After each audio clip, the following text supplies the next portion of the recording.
all kinds of friction and challenges to be overcome. And so I guess I found I've developed a really low first gear. Low first gear. Meaning when things get hard, you just find a way to keep moving and keep pushing through and find a way to win. Yeah. Where do you think that came from? Is that something you developed as a kid, or it took a lot of these experiences? I think first of all, my dad was very much the embodiment of the American dream. His dad died when he was 13, Great Depression. He had an older sister, younger brother, and there was not the welfare state, so they had to survive. So he became a significant breadwinner in the family at age 13. And 13. He was managing a car dealership when he was 16. Whoa. They were built different back then. He found a low gear, and he just ground away and did it. And so put himself through college, commuting back and forth from the Upper Peninsula of Michigan to sell cars on the weekends, hitchhike back to Michigan Tech in the Upper Peninsula. Eventually finished at University of Michigan, did his 2-year Air Force mandatory service, and worked for a tool and die company, basically making machinery, which made die-cast machines. And then 1965, he left with 6 employees, took 6 guys with him, remortgaged his house and his car and his appliances with 3 daughters, and started. So, starting a business in your 20s, if you're not married without kids, you can't fall very far. Right. I tip my hat to my dad for having the spine, the steely spine to just say, I'm going to do it now. I'm in my mid-30s, and he had kids, and he did it. So, yeah, I guess. And then growing up in West Michigan, Holland, Michigan, my dad was far and away the biggest employer in town. So knowing that his name was on the back of my jersey wherever I went, kind of, so I just didn't want to disappoint. Yeah, because obviously, your dad ended up being really successful, and it's not like you grew up poor or anything like that, but you developed an insane work ethic. There's some sort of inner drive there that, like, I would imagine had to be a combination of your parents being great parents, but also you, like, trying to push yourself, that a lot of people in your position don't get to that point. You know what I mean? I think we traveled a lot as a family. So in the early 70s, the Russians wanted to buy machinery from my dad. Yeah, because they made great die-cast machinery. And so he goes to Russia in the early 70s. Now, the other thing is my dad had a heart attack in 73, which just about took him out. It was the only time I ever remember coming home with my mom from kindergarten, and my dad was home. And he was in bed. Whoa. And he said, I just don't feel well. Oh, he hadn't had it yet? Hadn't had it. Took him to the hospital, had the heart attack in the hospital. Oof. Thank God. But that put him on his back for a few months, and it really made him, I guess, let go a little bit, delegate, and have other people want to carry, pull the cart for a while. And then they pivoted from making die-cast machines, which is super cyclic. Some years people buy a bunch of machines, some years you don't, and it really sucks when the market goes dry. So they shifted from making machine tools to making die-cast machines. There was a guy that worked for him, Con Marcus, developed it. And when you get in a car and you tip the visor down with a lid, with a mirror, with the lights, that was their patent. Oh wow!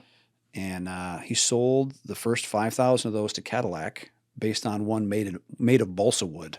Okay, never made a production one. Cadillac bought it, and they had to figure out how to make them at production scale. So say yes and figure it out was the way. So That's definitely something you carried with you too. I think so. Figured it out later. I think so. Had your dad served in the military too, or He was in the Air Force for 2 years. There was a draft back then. It was right after Korea. right? He was a photo reconnaissance officer. So the funny thing about that is whenever you flew in a plane with my dad, he could tell you pretty much what kind of factory was down below Oh wow. because of the way it's configured, the smokestacks, the power supply, whatever. I guess he spent a lot of time looking at overhead imagery. Yeah. So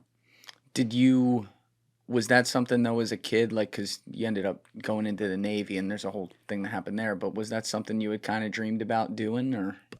I got zero military interest from my dad at all.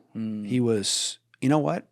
He did not have the luxury of hobbies or distractions. He had to, feed his family in middle school and high school, and then just ground away because he had no safety net.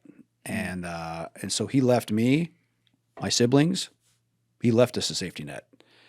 So whatever I've done has been easy compared to what he did because he was out on the edge of the cliff and he wasn't roped up. Yeah. But you did still pick hard things. I mean, it's a hard thing to be like, you know what, I want to be a Navy SEAL. Like, that's not, you don't want to write that off. Well, yeah, but we travel. So anyway, back to the Russia thing. So he goes to Russia in probably 74, 75, and he really doesn't like it. He doesn't like the surveillance state, and they're going through his stuff, and it just really chapped his ass. Because he had never really been political. He'd never really traveled much abroad, and so that was, Moscow in the winter of 74, 75, very different experience, I'm sure. Nice and warm. Yeah. He came back with a big fur hat. But he, the next year, he shipped a Chevy van to Europe, and we did a road trip in the summer of 76 across Eastern Europe and Western Europe. So across Czechoslovakia, then, which was in the Soviet Union, or in the Warsaw Pact, and East Germany. And I remember spending my my 7th birthday in Berlin and seeing the guns and the dogs and the tank traps, and the minefields, everything facing in, keeping people locked into the socialist paradise. And it pressed very deeply at my psyche. Maybe socialism is such a great idea.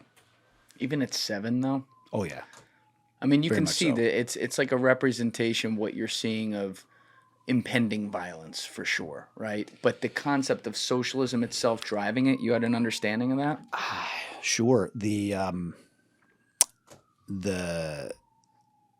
little sign with a skull and the crossbones, Achtung Minen, right? A minefield preventing people from even getting close to the border fence to kill people for trying to escape. That's kind of very indicative of pending violence. Yeah. Yeah, I mean, I guess the way I should ask that is you were able to consciously associate that with that full-blown ideology at the time. Because obviously what you're saying is true. Like, we see this over and over again when communism happens. It's always violent. But, like, it's hard for me to understand You can vote your way in and shoot your way out. Yeah. Yeah. That's a good way to put it. The other thing I remember as a 7-year-old was how dark all the buildings were. Everything was covered with like a coal soot. So I remember that in Prague, the only colorful thing you saw was the red star in buildings. Trying to imagine like what I was doing at 7 if I would have noticed. I don't think I would have noticed stuff like that. But you're there. You're seeing it. Yeah. So I remember that was a very formative trip, and we did other trips to Europe, to places that definitely opened my eyes to things. Where in particularly? The Mediterranean, a bit to Latin America, and then I kept doing travel after that. Even when I was in college, I was a White House intern before Monica Lewinsky made it popular. Hope you didn't blow the president. No, sir. And I remember in April of 91, because I'd been working for a guy named Dana Rohrabacher congressman from California. I've heard that name. He was one Yeah. of Reagan's speechwriters. So very much a freedom fighter. And at that point, Nicaragua, which had been kind of stuck in communism since '79, they'd had a free election. So this woman, Violeta Chamorro, had been elected, but the Sandinistas still controlled all the police. And Dana wanted to have a press conference showing a mass grave of all these farmers that had been killed by the Sandinistas during the revolution. And he wanted somebody to go verify it. So he sent me, 21-year-old intern. A White House intern. At that point, I'd shifted from the White House to working for just Dana's working office. for him. He sends me and another intern down to Nicaragua and meet up with his source. It's the first time I ever had to shake a surveillance tail. And we drove hours out in the countryside, go to this farmer's field, barbed wire fence, and I'd taken an entrenching tool with me. You know, the little foldable shovel? Start digging. And about 3 feet down, sure enough, all kinds of human bones. And the arms you could see where they'd been tied by cord, and the skulls were shattered. They'd been shot in the head. How do you feel? I mean, you're a 21-year-old intern. What do you think when you find something like that? It was really, really sobering. I took Polaroid photos to make sure I had them. Took them back to Dana, and message complete. And that was a week before I got married in '91, April. And also, if you're considering getting married, be away from. All brides tend to lose their mind the week before the wedding. It's a good time to be away. Yeah. And it was righteous work. I've heard that, but it's not like you're away in the Caribbean or something. You're away finding mass graves as a fucking intern. I mean, It was good. Yeah. He couldn't find anyone better. I mean, no offense, but like you were an intern. He couldn't find like a special forces guy to go do that. I feel like he had connections, you know? He had,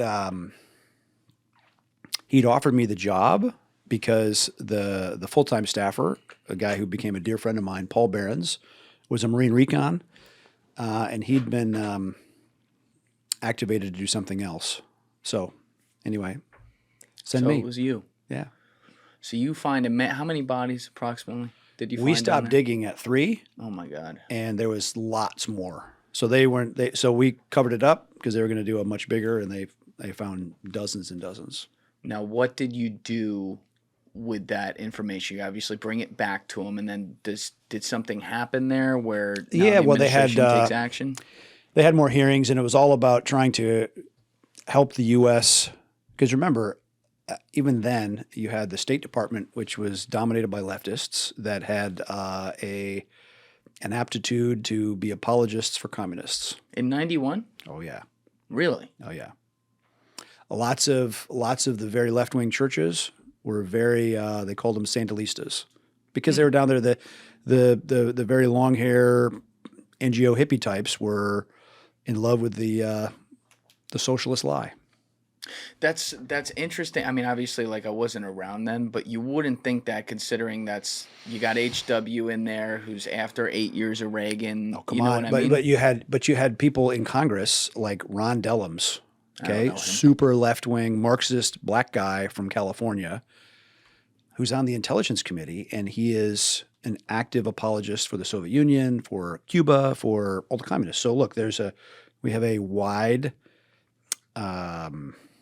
diversity of political thought in Congress, and it certainly existed back then as well. Do you ever think that, we make it a little too binary with some of this stuff? Obviously, we have some Looney Tunes in Congress today. We've always had Looney Tunes in there. There's no doubt about that. But sometimes it feels like, especially looking at the political divide we've had since the social media era started, like everything is labeled. You're either far right or far left. Do you think there are still people that exist? Maybe they're not great because they're in Congress, but you think there's still people that exist in Congress that aren't necessarily either one of those labels, meaning they're more moderate? Yeah, probably. I would say my frustration with members of Congress, House and Senate, is how little experience they've had in life or outside the United States. Touring. I always find it funny when people are going to run for president and they do a trip abroad, Right. to say they're going to bolster their foreign policy credentials. Like, Really? What have you been doing for the first 50 years of your life that you're just now curious enough to go abroad? There's a lot of very unserious people that are put in positions of responsibility, both elected and appointed. So I would agree with that. I think I was talking with someone yesterday. I won't use names, but I was talking with one guy who's done some shit, seen some shit. He was telling me about another dude who's well known, and he's like, this guy worked behind a desk for 30 years. You know, he never went. He was talking about all the different places he went and the missions he did and whatever. He's like, he never went to any of these places. He didn't see it, and yet he was telling us how to do it. And that seems to be, as someone who's never been in Washington, D.C. or seen that like you have, that does seem to be a very common occurrence within the bureaucracy. When you look at the people that built the British Empire, or for that matter, that built the American colonies, think about a guy like Miles Standish or John Smith. You think about how America was founded. It was not founded by the British Army. It was founded by companies, effectively listed on the City of London, kind of a joint exchange. Massachusetts Bay, Plymouth, Jamestown colonies were companies funded by London-based investors to go grow tobacco, look for gold, look for tall timber to make masts for, Her Majesty's ships. And think about a guy like Miles Standish or John Smith. John Smith was previously an English soldier, and then he went to work against the Turks. I think he was captured, imprisoned. He beheaded an enemy in a jousting match. In a jousting match? Yeah. I mean, wow. Life experience. And then he signs on with the Jamestown Company, and he comes to found the Jamestown colony, and I think they clapped him in chains because he raised such a ruckus on the ship. And sure enough, he gets to Jamestown, he becomes the governor. There you go. Those are the kind of men that made America. Yeah. It's crazy. It wasn't that long ago either, 400 and some years, 1607. And then you even look at when we officially made the country. We're not even at 250 years yet. That blows my mind sometimes. These guys had the most simple concerns during the day to means of survival. How are we getting food on the table? Stuff like that. Yep. And now, we all live on this thing and have all these distractions in our face. It really puts it in perspective. Yep. When you study that stuff. I take it you are a student of history. Is that fair to say? Yeah. I'm a bit of a history geek. Were you a history geek growing up too? Yes. And I was also, driven by curiosity. Again, my dad was not, and mom was a school teacher. We were expected to do well in school, expected to study hard. And, there was an old New Testament parable, the parable of the talents, right? Too much is given. There's a story that Jesus tells about one guy was given 1 unit of measure of money to reinvest. Another guy was given 2. Another guy was given 5. And long story short, the guy that's been given 5 invests it well and does well. The guy that invests 2 hides it, right? And doesn't make the most of it. What was kind of pounded into us from the beginning is you're given much, do much with it. Right. And so I loved history. I remember going to Normandy as a kid in 1980. Whoa. In the beaches and all the rest. And I was as the 11-year-old, I was a tour guide for the family. And so paid attention wherever we did travel, kind of what battles, and my kids still give me shit about going to a certain place and say, all right, anybody tell me what happened here? So then they would start reading ahead where we were going to try to, crash in the test that they knew would be coming from Dad. What was it like being at Normandy at 11? Well, think about that. That was only it was 36 years later. Mm-hmm. We are well past 36 years after 1980. Yeah. So I was closer to the actual invasion. It was humbling. and you see all the white crosses lined up, and you could still see big pockmarks and gouges out of the bunkers from Allied shelling.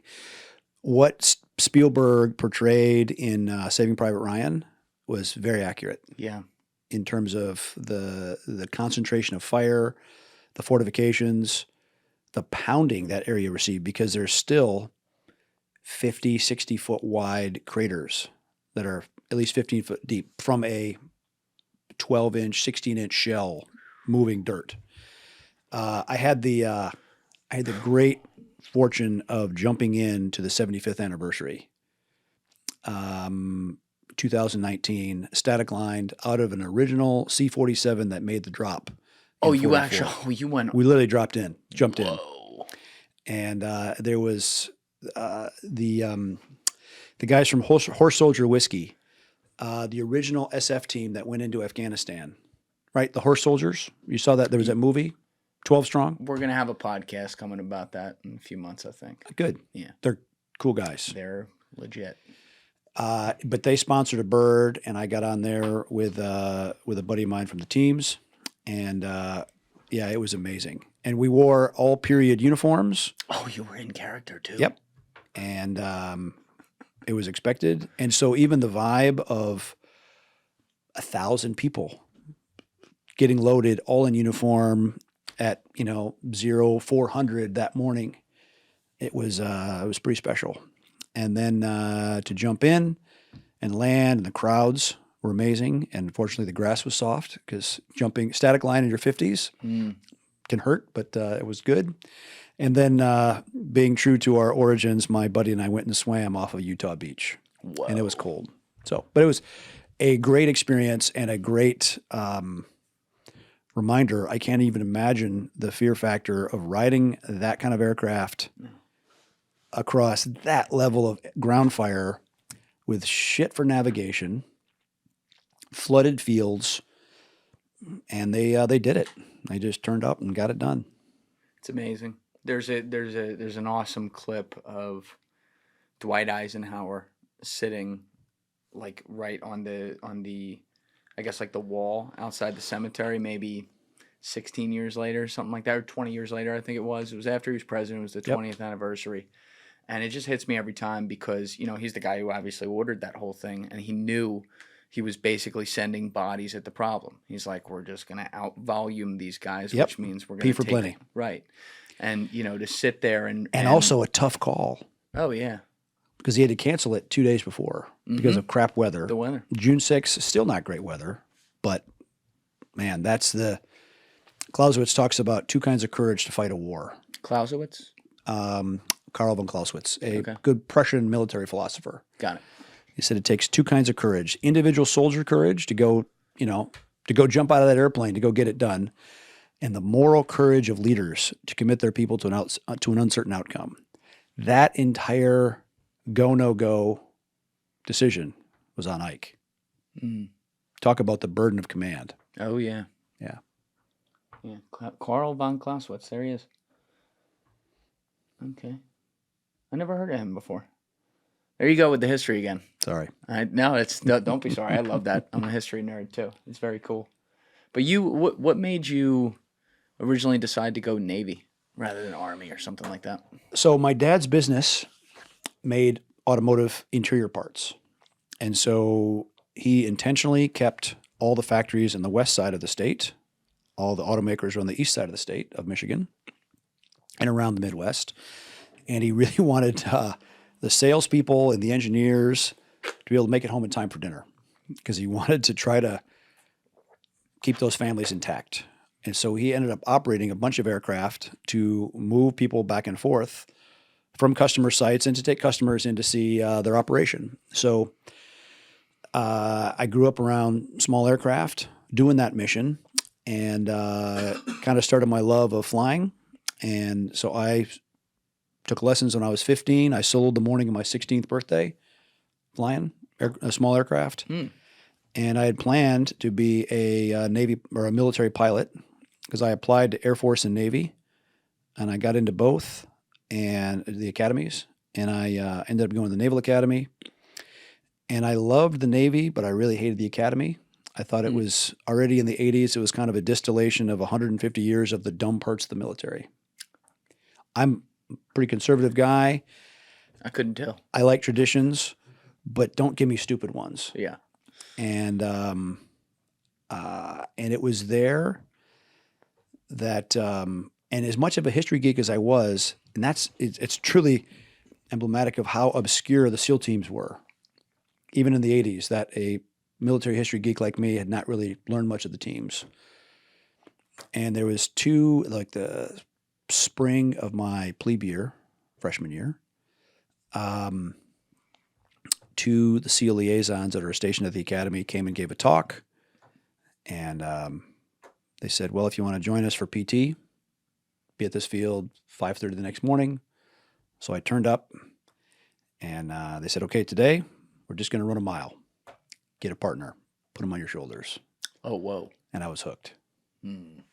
That kind of forcing the drive motor to make you dig deep down, I guess that's probably that kind of stuff that I've always loved from that day. And I did individual sports. I wrestled, I played soccer, did track, but that kind of stuff really made me figure out how to dig deeper. And so I left the academy after 3 semesters. I went to Hillsdale, which is a small school in Michigan. Oh, so you just went and like did the one I just cut kind away. of one-off training No. I went and PT'd with the SEALs that morning. That was it. And showed up to a few other ones. Right. And I remember coming away for that thinking, yeah, I'd like to be a SEAL someday. I decided I better learn to swim. Because even growing up around Michigan, I swam, but not really that well. And man, I remember the first 50 meters, I swam in the pool, and it felt like my lungs were going to fall out of my mouth. It was bad.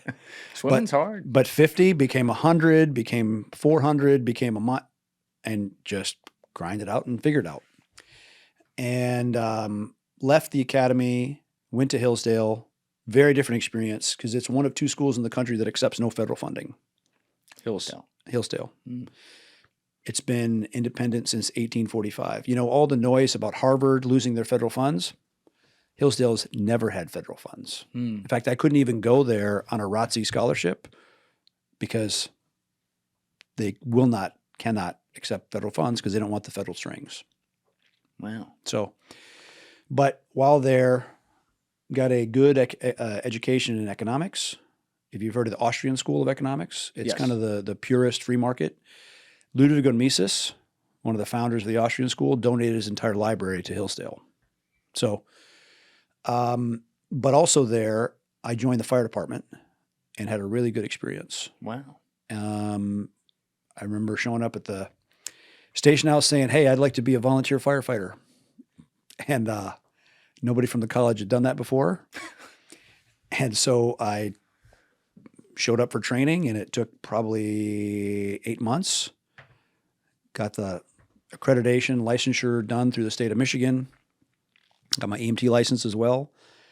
But that was a better experience in leadership than I would say the very artificial learning lab that the academy tried to do.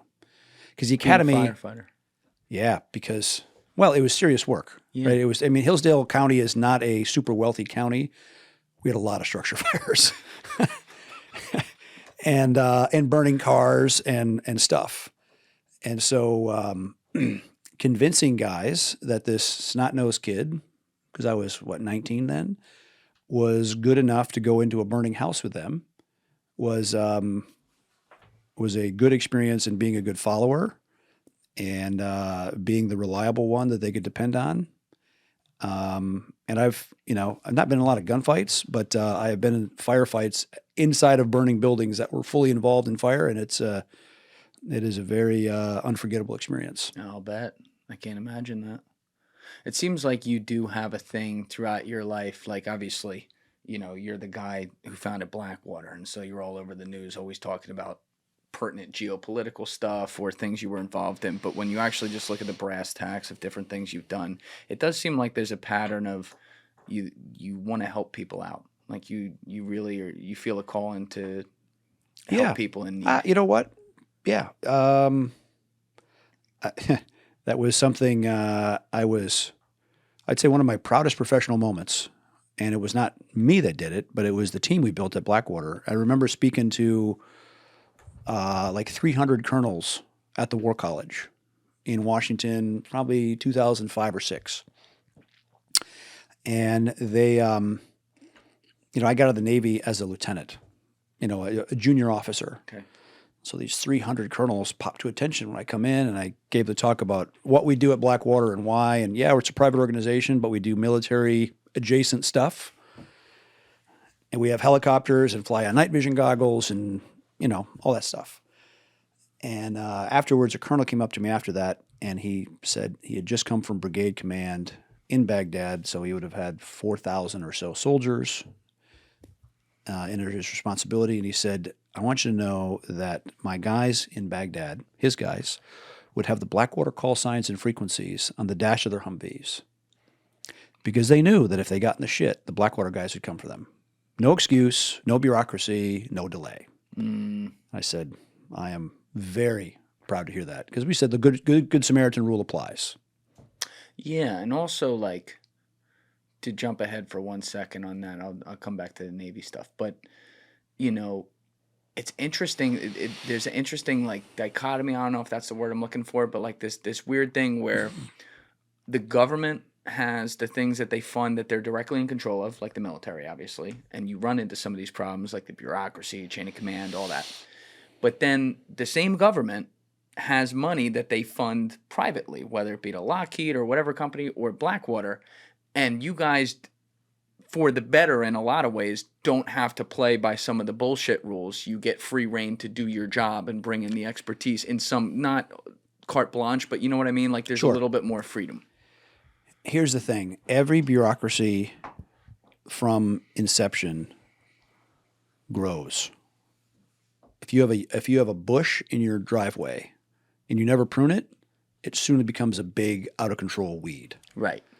And whether that is parts of military bureaucracy, whether that's part of Lockheed Martin bureaucracy or the Pentagon procurement bureaucracy or anything, every bureaucracy grows unchecked until someone checks it and prunes it back and says, we're going to get back to core mission and we're going to figure out how to make it happen with less of a budget.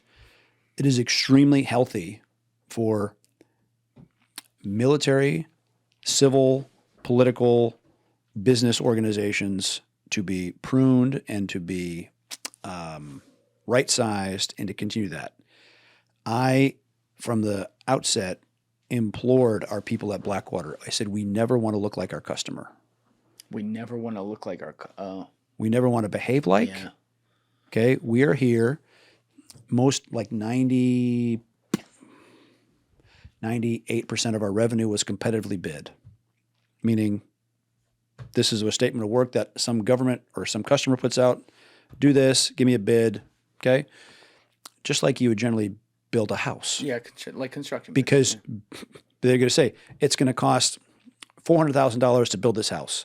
You don't say, well, it might be $400,000 or it might be $1 million. I'll tell you about it when it's done.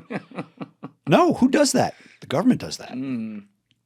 Most of our revenue was firm fixed price, where we had to say, it's going to cost you this much. And so we really focused on being efficient and squeezing the waste out of that. So we very much implored our people. At the same time, I get out of the Navy earlier than I planned to, jumping back to the storyline. I served in the SEAL teams for a few years after college. I loved it. I planned to stay for 12.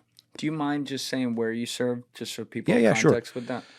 I was in BUDS, of course, is in Coronado, Winter Hell Week. And my class is unique in that our Hell Week was held on San Clemente Island. It's the only one in SEAL team history. You're a one of one. One of one. It was because there'd been so much rainfall and so much sewage and flesh-eating bacteria. Flesh-eating bacteria. Yes. That sounds awesome. Washed in from Tijuana into San Diego Bay and the ocean that it was unsafe to put guys in the water.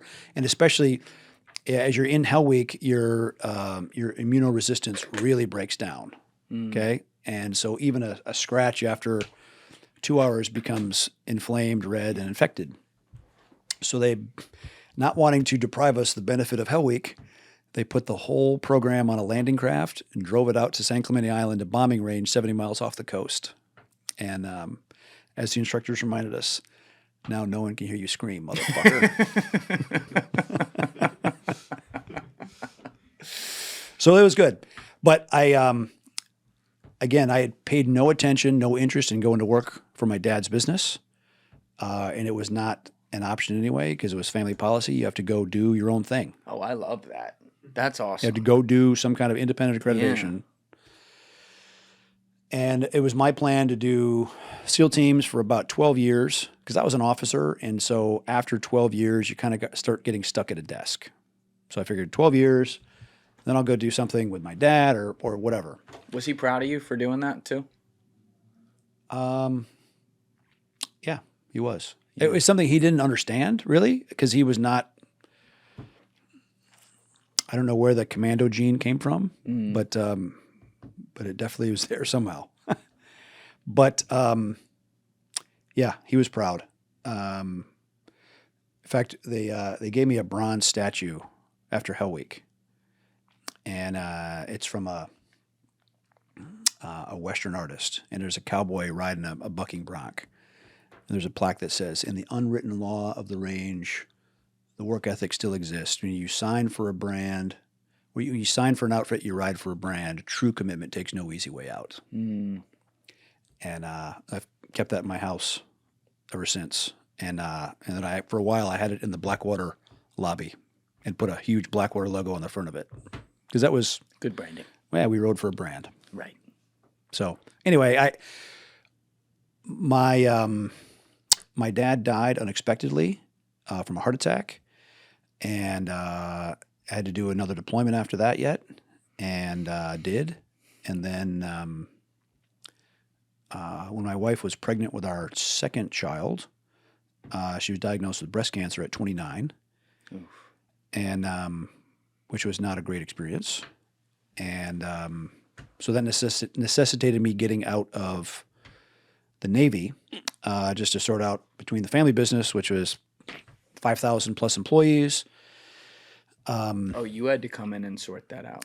Not me personally, but my mom had not really been part of the business at all. Right.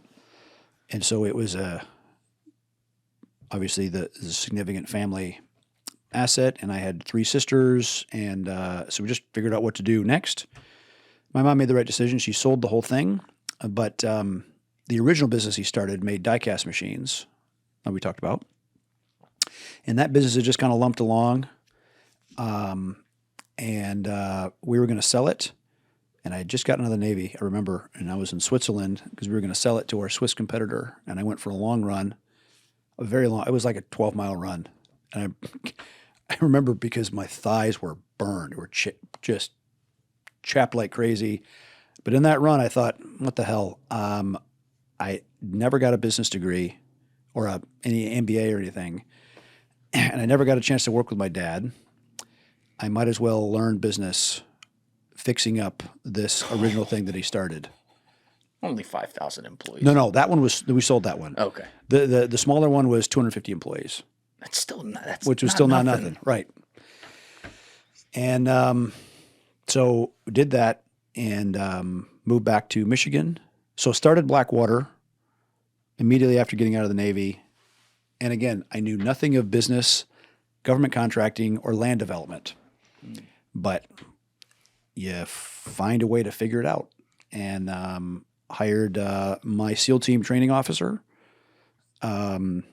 and the guy that used to run facilities for SEAL Team 6, like the guy that built and fabricated. And they laid out the original footprint for Blackwater and did a lot of it ourselves. What year is this in again? This is 97. 97. Yeah. So just a question for context here. What in your, I guess, like 5 or 6 years where you were in the Navy SEALs and deployed to places, Ah, like what types of things so did that you see that was made you scratch this itch?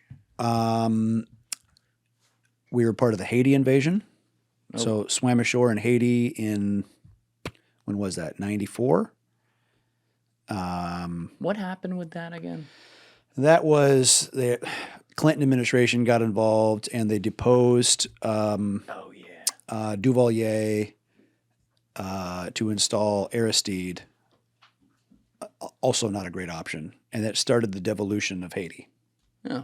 So, but I remember swimming ashore in Cap Haitian, which is a city on the north side, and there's about 2.5 million people then, and they had no sewage treatment. And so we got more shots than you can imagine, vaccinations. Yeah. And we'd planned for high casualty figures, not from enemy fire, but because of the water. And normally when you do amphibious reconnaissance, you want to be nice and low in the water and, sneaky. Oh no, extra flotation. You don't want the water splashing in your mouth. But it was not, because of the Nicaragua stuff and because of I'd been to other garden spots before. So it was interesting, but not kind of a non-event. And then went back to Gitmo to have to wash all the vehicles, everything off so that they didn't carry any weird agricultural diseases back to America. And then as an unusual experience as an officer, I got to go to sniper school as a SEAL. Oh wow. Which was, in hindsight, great investment for the Navy because that definitely put the itch of me shooting long guns in place. And so then I made a later deployment on a carrier to the Med and the Middle East. So we did stuff in Saudi and Kuwait and Bahrain.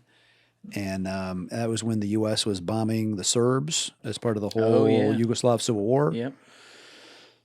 So it was interesting. But then, Dad dies right before that deployment, and wife gets cancer at 29. Yep. I get out, and I really wanted to stay connected to the SEAL teams because I liked it. I was okay at it, and you wanted to use Blackwater to solve some efficiency no. issues. I wanted to stay in the SEAL teams. Between disease and family death, I needed to get out, and so Blackwater really. I laid out the business plan. Before even knowing my wife had cancer, about the need for a private training facility. In fact, I still have the letter. Because the SEAL teams had used private facilities since the 70s. We have a gun culture in America, and there's lots of great shooting instructors, race gun shooters, whatever.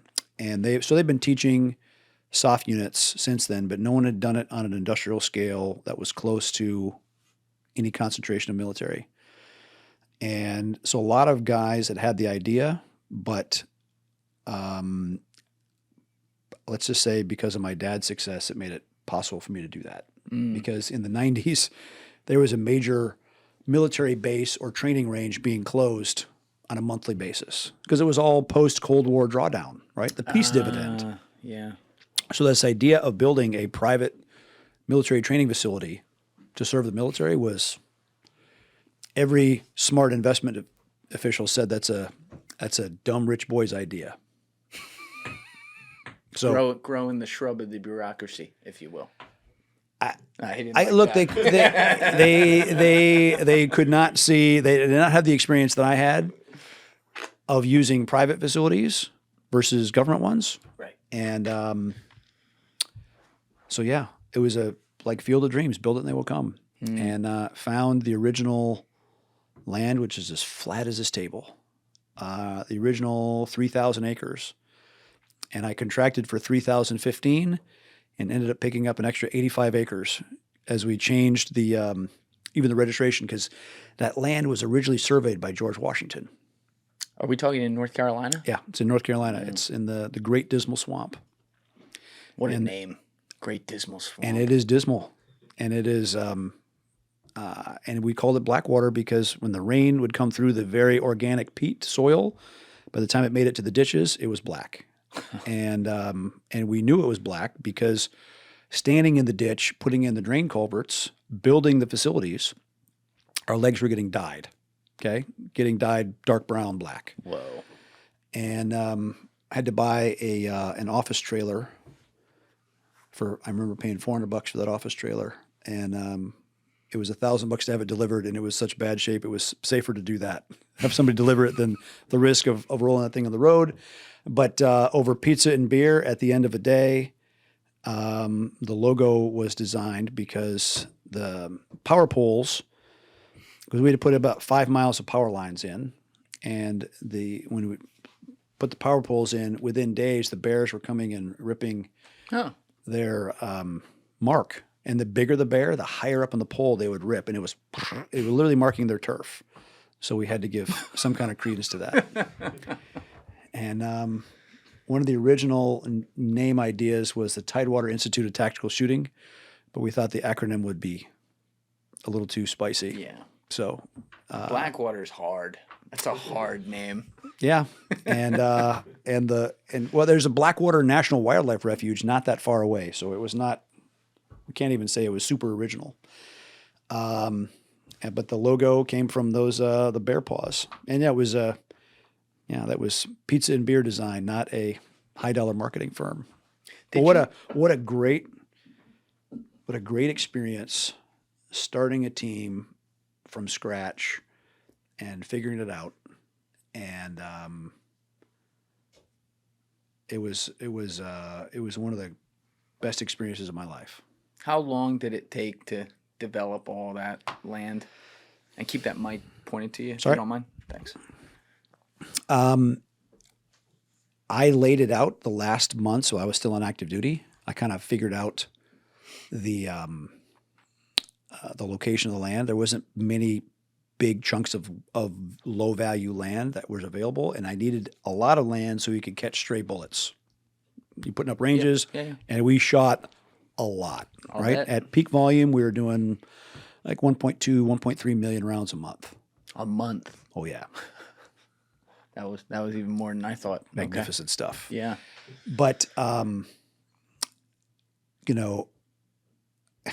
experiences of getting stuck beyond your wildest belief, having heavy equipment bogged in peat, to having to make war on the beavers, because it became a 7,000 acre compound, again as flat as this table, and the beavers would jam up all our drainage. So they would literally keep it a swamp. So we'd have to trap them. So that harkened back to my childhood skills, because I ran a trap line when I was 3rd, 4th, and 5th grade, growing up, before school in Michigan, trapping muskrats and raccoons. So I pivoted to the beavers, and we won.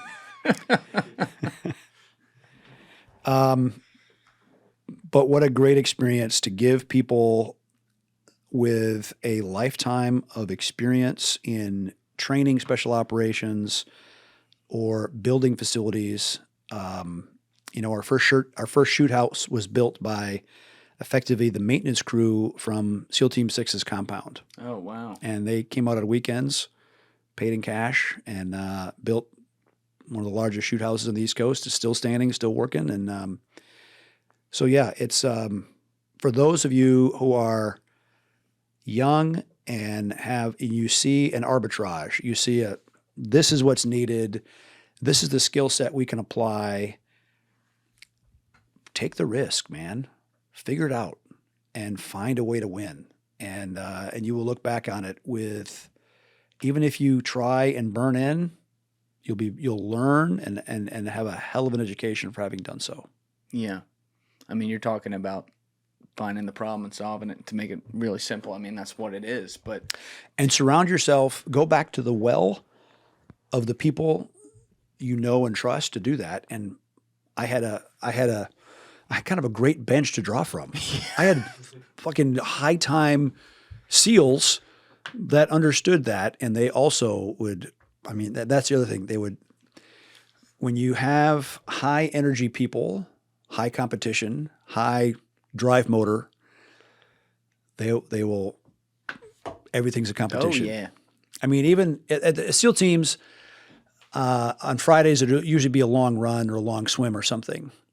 But it was so effing competitive that we'd all pile on a school bus and it would drive us out somewhere to drop off. They'd be opening that door while the bus was slowing down. Okay, not waiting until it stopped and get off in an early manner to start. Oh no, fuck no. It was bail out, explode, and it's a race. It's on. It's always on. And building that culture as, from the first 6 employees of Blackwater, and not all my hires were right. I will also admit that, because I did what normal corporate America told me to do. I went to a headhunting firm. Oh no. To find a guy that, because I said, look, we have to understand this is a military training facility. We teach law enforcement. We're a facility to do that. But we also want the hospitality piece. And this high dollar headhunter found this guy who was resume perfect. Former Marine, Lieutenant Colonel, logistics officer, who was a specialty in fixing troubled Holiday Inn franchises. You'd think perfect. Yeah. Not perfect. Personality clash kind of thing? He just focused more on hospitality than on helping operators be operators and honing that steel.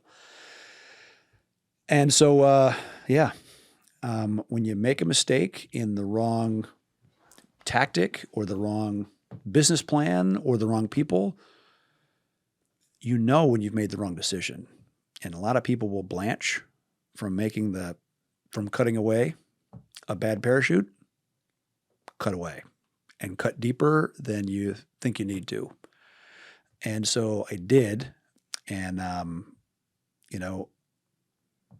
the guy who ground away and truly earned the right to be president of Blackwater was a guy named Gary Jackson, who I originally met while doing an investigation for a young SEAL that had got into a fight versus 4 Navy airmen, and he'd bitten the ear off of one of them.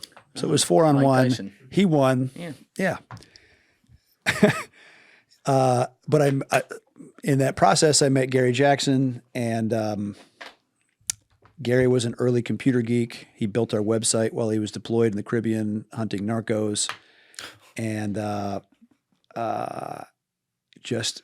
went to college, but he had a lifetime of experience and education and insatiable curiosity and a leadership style that even in a whole bunch of alpha male type people, he was comfortable to find the very best people in each lane and to give them an intent-based leadership. We want to do this, not I expect you to do this by doing 10 steps that I prescribed for you, right?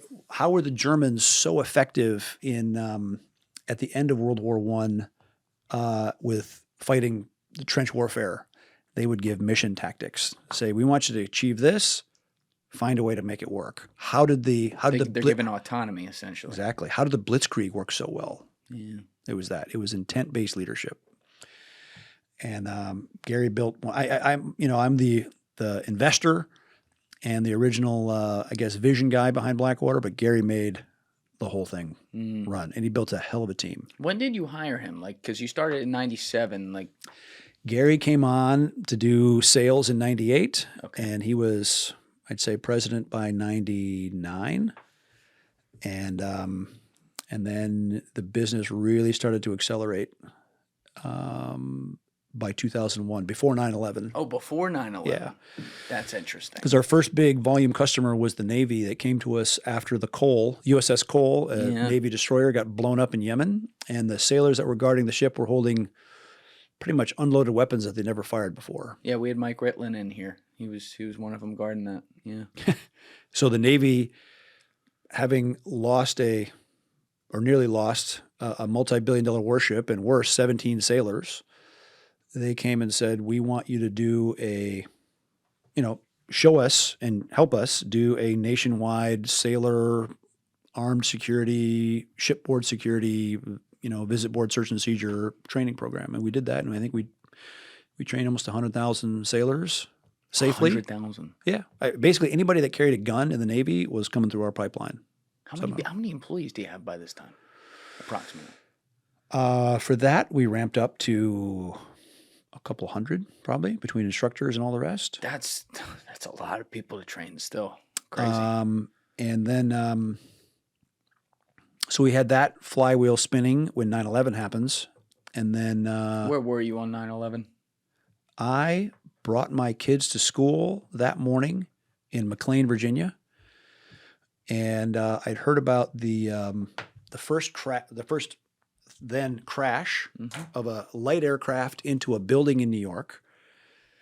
And then I went to the same place I always got my hair cut, to Ali, my Turkish Muslim barber, who oddly enough had a razor at my neck as we're watching the second aircraft crash into the towers. And he's been a great friend ever since, and we joke about that. But yeah, it was really sobering. And then, my wife, who was fighting cancer then, her cancer doc and her treatment was at St. Vincent's in New York. And so she was supposed to be there on like September 13, which was obviously canceled and delayed. We go up a week later. But I went to Ground Zero and used my ID and, at least had to walk around while she was hooked up getting chemo. But it was a very sobering moment to see that level of destruction. Outside of the odd coincidence with your barber and what was going on that day culturally, once the second plane did hit, obviously, like a lot of people, civilians even, were thinking. When I saw the first impact, there was no chance that was no chance that was an accident. So you knew before that. You're like, okay, something's happening here. Did you have any? I'm trying to think of like your timeline when you left the Navy, what you would have been read in on, but like, did you have any inkling of who it was? Well, it was an Al-Qaeda stimulus that lit up all the Rangers in Mogadishu in '93, and it was Al-Qaeda that hit the embassies in Dar es Salaam and Nairobi. It was Al-Qaeda certainly that stimulated the attack in Yemen. So if it looks like a duck and quacks like a duck, it's probably a duck. So right away, that's you're on my that. default was. And I was out of the Navy at that point. I had no clearance. We had no facility clearance. So I had no particular insight to it. But your business, as you said, was ramping up just coincidentally before that happened. So you're already, because you're training all the sailors, the 100,000 people who may be holding a gun. After 9/11, like how quickly does it go to, oh shit, like now you become Blackwater as we know it? The agency's protective detail, the CIA director's protective detail, were regular customers because they could rent out the place and do their thing with no with privacy. And a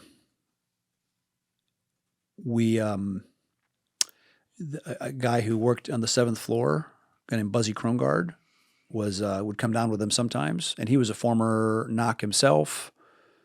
Hell of a life story. And Buzzy Krongard. Yep. I don't know if I'm familiar with him.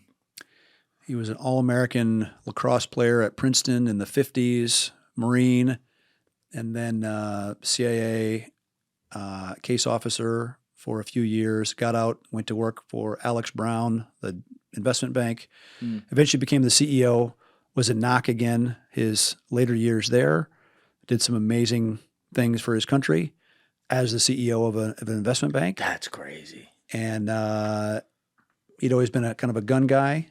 His son was later a SEAL as well. And oh, he's still around too. He is. Wow. But Buzzy said, Buzzy had made contact long before 9/11, just talking about foreign affairs and guns and tactics and all the rest. And I remember calling,